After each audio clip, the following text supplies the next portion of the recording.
Il pensait que l'affaire était close. Le meurtrier, un certain Marc Delval, ancien professeur, avait avoué sous pression. Les preuves semblaient irréfutables. Mais au moment où l'inspectrice Léa Morin s'apprêtait à classer le dossier, un détail sur une photographie d'archive la frappa. Une tache sur le parquet, là où le sang ne devait pas être. Et si tout avait été mis en scène? Si l'homme derrière les barreaux n'était qu'un pantin d'un crime bien plus vaste? La vérité commençait à pourrir sous les apparences, et Léa savait qu'une erreur dans cette affaire pourrait coûter plus que sa carrière. Peut-être sa conscience. Le lendemain matin, Léa revient sur les lieux du meurtre. L'appartement de Claire Duret est désormais vide, scellé, glacé comme un tombeau. Elle observe le parquet sous la lumière naturelle. Rien ne correspond à la photo d'origine. Julien la rejoint, agacé. Pour lui, l'affaire est terminée, le dossier clos. Mais Léa sent que quelque chose résiste. Une pièce invisible du puzzle. Et si la scène du crime avait été modifiée après coup? Au commissariat, Léa demande à revoir les scellés de la scène de crime. Un officier de garde marmonne qu'ils ont déjà été transférés. Transférés? Par qui? Son cœur se serre. Elle court à la salle des archives. Les preuves ont disparu. Dans le silence du couloir, une pensée glaçante s'impose. Quelqu'un, à l'intérieur même de la police, efface les traces du vrai meurtrier. Julien Morel la convoque dans son bureau. Il lui ordonne de laisser tomber, d'arrêter de chercher des fantômes. Mais Léa comprend. Il a peur. De quoi ou de qui? Dans son regard, une fatigue lourde, presque coupable. En quittant la pièce, elle murmure. Et Yoga, quand on veut cacher un mensonge, on commence toujours par faire taire la vérité. Yo, cette nuit-là, Léa rêve du parquet taché. Dans son cauchemar, la tache s'étend, formant le visage de Claire. Elle se réveille en sursaut. Sur sa table de chevet, la photo du crime, celle qu'elle avait rangée au commissariat. Un murmure flotte dans la pièce. Yoba, tu cherches au mauvais endroit. Yo, et soudain, elle comprend. La scène du crime n'était qu'un décor. Léa ne dort plus. Chaque nuit, elle revoit cette tache qui disparaît. Elle décide de revoir le frère de la victime, Hugo Duret, un homme discret, fragile, presque effacé lors de l'enquête initiale. Il affirme que Claire lui avait confié avoir peur de quelqu'un, mais pas de Marc Delval, quelqu'un de plus proche, plus puissant. Léa enregistre sa déclaration et dans son regard tremblant, elle comprend.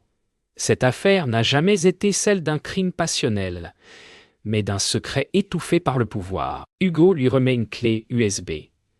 Yoga, ce qu'elle voulait me donner si jamais elle disparaissait. Léa rentre chez elle, branche la clé.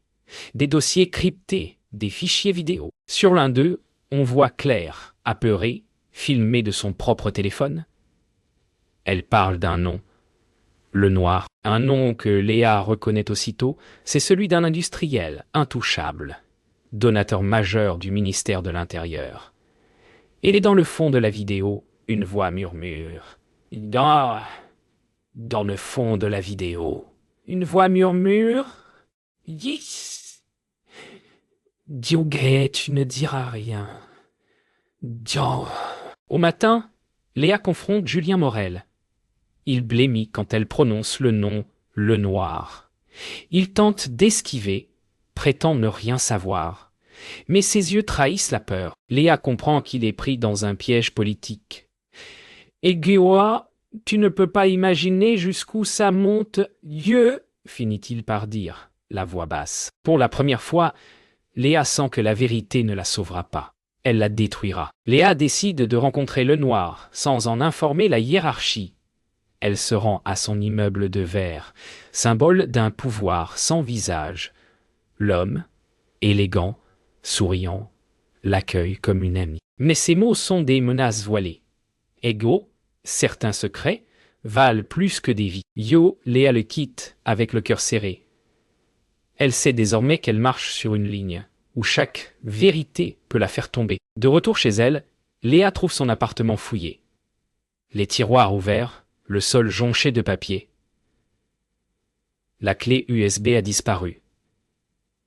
Elle comprend qu'ils savent qu'elle sait. Sur le mur, un mot écrit au marqueur. Yege, reviens sur ton chemin. Elle ferme les yeux un instant, le souffle coupé. La peur devient colère. Elle prend son manteau et murmure. Et gosses, s'ils veulent la vérité, ils vont la voir.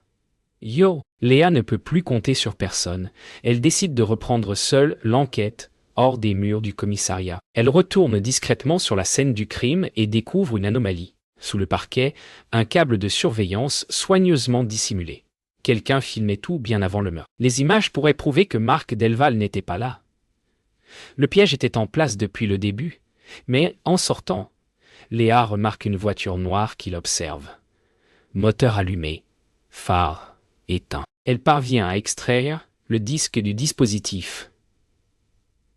De retour chez elle, Léa découvre des séquences floues.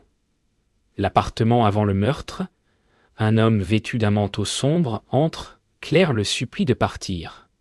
Puis, une coupure brutale. Quand l'image revient, le parquet est déjà taché, et l'homme, inconnu, mais sa silhouette ressemble étrangement à Julien Morel. Léa affronte Julien. Dans le parking souterrain du commissariat, elle lui montre la vidéo. Il pâlit, il nie, mais sa voix tremble. Quelqu'un veut me faire tomber, Léa. Et ils t'utiliseront pour ça. Ces mots sonnent sincères, mais tout en lui transpire la peur. Soudain, un bruit, une détonation. La vitre de la voiture vole en éclats. Il se jette au sol. Un tireur. Quelqu'un ne veut pas que la vérité sorte vivante. Julien est blessé, mais pas grièvement. Léa le conduit chez elle pour le cacher. Entre deux respirations, il lui raconte la vérité. Il avait reçu l'ordre de clore l'affaire rapidement. Le noir tirait les ficelles, utilisant Marc Delval comme bouc émissaire. Mais Claire avait découvert un trafic de données entre entreprises privées et la police elle-même. Elle devait mourir. Léa comprend que la justice qu'elle sert est pourrie jusqu'à l'os, et elle doit choisir, dénoncer le système ou en faire tomber les piliers de l'intérieur. Cette nuit-là, Léa ne dort pas.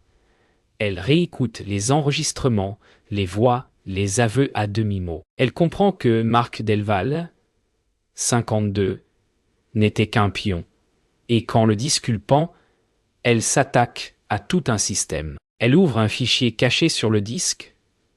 Un nom de dossier s'affiche. Projet Echo, et sous le titre, la liste des participants, son propre nom y figure. Léa fixe l'écran sans respirer. Projet Echo n'est pas une enquête, mais un programme de surveillance illégale reliant des entreprises privées à des services de police. Chaque dossier contient des enregistrements de citoyens, des visages, des conversations et des ordres d'effacement. Claire Duret avait trouvé ces fichiers. Elle voulait tout révéler. Léa comprend que son propre nom y figure, car elle avait, sans le savoir, mené certaines opérations sous ce système.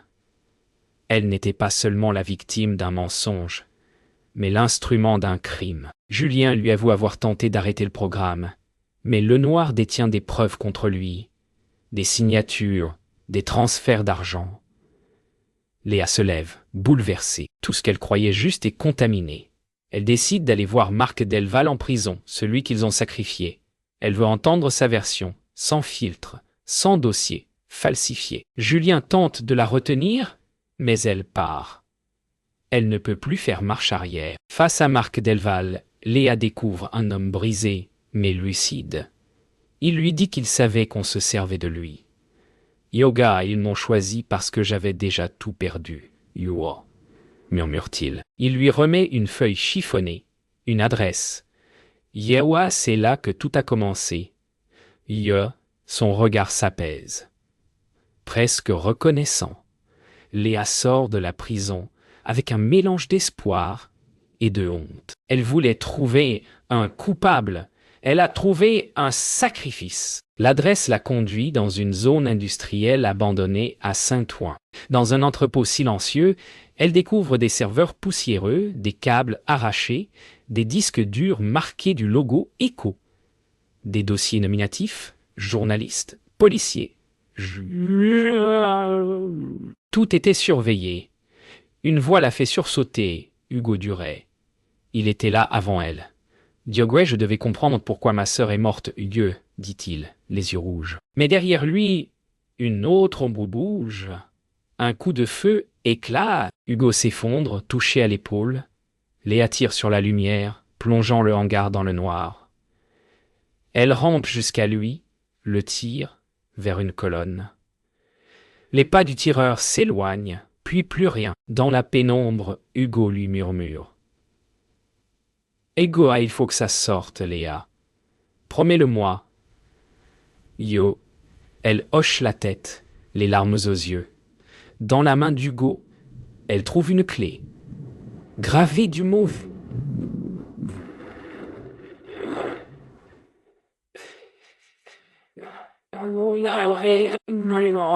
C'est le dernier indice que Claire avait laissé. Léa conduit Hugo à l'hôpital, le cœur battant. Avant de perdre connaissance, il lui glisse. Yoga! Le mot de passe est dans la vérité elle-même. Elle comprend que la clé vérité n'est pas un symbole, mais une donnée chiffrée, point. Elle retourne chez elle, décode la clé USB. Un dossier s'ouvre contenant les enregistrements originaux du meurtre de Claire Duret, et cette fois, l'image est nette, le tireur n'est pas Julien Moret, c'est Lenoir lui-même. Léa contacte Julien. Elle lui envoie une copie du dossier. Sa voix est froide, décidée. Yogon, on ne peut plus se taire. Mais avant qu'il ne réponde, une explosion retentit au bout du fil. Le commissariat, elle comprend immédiatement. Elle se précipite sur les lieux. Les flammes lèchent les vitres, les sirènes hurlent. Julien n'aura pas survécu. Dans le vacarme, Léa sent son monde s'effondrer. Elle reste seule, mais plus déterminée que jamais à exposer le noir. Au lever du jour, Léa se rend à la presse indépendante avec la clé USB. Mais en arrivant, elle comprend qu'elle est suivie. Dans un café, elle aperçoit son reflet dans la vitre. Un homme en costume noir la surveille. Elle fait semblant de téléphoner, puis s'échappe par la porte arrière. La vérité est prête à éclater, mais le danger se resserre comme une ombre autour d'elle. Elle atteint les bureaux d'un journal indépendant. Le réveil. Le rédacteur, André Valois, un ancien collègue de Julien, accepte de tout publier. Mais avant qu'ils puissent agir, les écrans du bureau s'éteignent. Une coupure totale. Une voix retentit derrière eux. Le noir. Le noir. Dego. Tu crois pouvoir renverser un système que tu as toi-même servi. Il tient une arme calme, presque paternelle. Léa ne bouge pas. Joka, oui, répond-elle simplement. Le coup part, mais pas de Lenoir.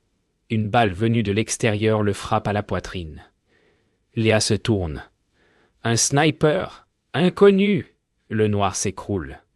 Le regard vide. Dans sa chute, il sourit. Comme soulagé. Léa prend la clé USB et la remet à Valois. Quelques heures plus tard, le scandale éclate sur tous les écrans de France. Les visages du pouvoir tombent un à un. Léa quitte la ville, seule, anonyme. Le crime est révélé, mais la paix, elle, reste introuvable. Car dans son miroir, elle continue de voir le sang sur le parquet. 2 semaines ont passé. La France entière parle du scandale. Écho. Des ministres tombent, des chefs de police démissionnent, des entreprises ferment. Mais elle est à vie cachée, dans un petit village du Sud. Chaque nuit, elle entend encore la voix de Claire. Elle sait qu'elle a fait ce qu'il fallait, mais la vérité ne l'a pas libérée. Elle l'a vidée. Un matin, elle reçoit une lettre sans expéditeur. À l'intérieur, une simple photo. Celle du parquet, la tâche revenue. Léa retourne à Paris, Malgré la peur, elle retrouve Hugo Duré rétabli, vivant dans un centre de protection. Il lui jure n'avoir jamais envoyé cette photo. Ensemble, ils décident de revoir le dossier une dernière fois. En observant attentivement les métadonnées, ils découvrent un envoi depuis une adresse interne au ministère. Quelqu'un continue le projet? Et si Echo n'était qu'un masque pour quelque chose d'encore plus vaste? Ils suivent la piste jusqu'à une adresse. Un ancien bâtiment administratif, désaffecté. À l'intérieur, des serveurs récents, opérationnels. Léa comprend que le système n'a jamais été démantelé, seulement rebaptisé. Echo est devenu Spectre. Et dans un des ordinateurs, elle découvre un dossier à son nom. Les enregistrements de ses conversations, ses déplacements, même ses cauchemars. Elle réalise qu'on la surveille encore. Une vidéo s'ouvre d'elle-même. Sur l'écran, un homme apparaît, le vrai créateur du projet. Un ancien haut fonctionnaire, visage couvert d'ombre. Yoge, ce que vous avez détruit n'était qu'une version. Vous avez cru éteindre un feu, vous avez rallumé l'incendie. Léa ferme les yeux, épuisée. Elle comprend qu'il n'y aura jamais de fin à cette chasse. Chaque vérité enfante un mensonge plus grand. Léa sort du bâtiment à l'aube. Paris s'éveille, indifférente. Elle regarde la scène, silencieuse, et jette la clé USB à l'eau. Hugo la rejoint, le regard vide. Hugo la rejoint, le regard vide. Demande-t-il. Elle sourit tristement. Ego maintenant. On oublie.